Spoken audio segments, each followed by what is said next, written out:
here behind me is an example of a Winterburn holly. This is a Nellie Stevens holly. Many Nellie Stevens hollies got Winterburn in Pennsylvania this year. This is 2014. We had a very bad, cold winter with lots of winds and many days where the high temperature was in the teens.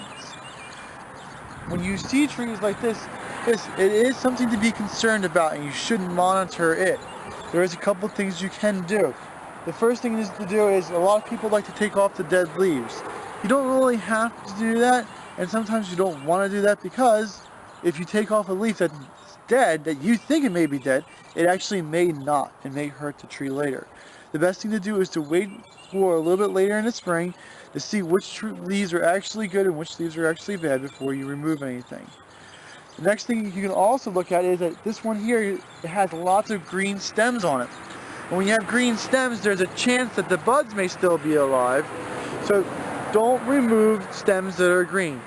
Wait until later in the spring to see which stems blossom out with new buds and flowers and which stems are actually truly dead. You can see right on this one here, it's just about ready to flower with the flowers of the Nellie Stevens holly. So you don't know how far back where the buds are. Just give it some time and you'll see which buds are alive and which buds are dead. The main idea is don't panic when you see your plants like this.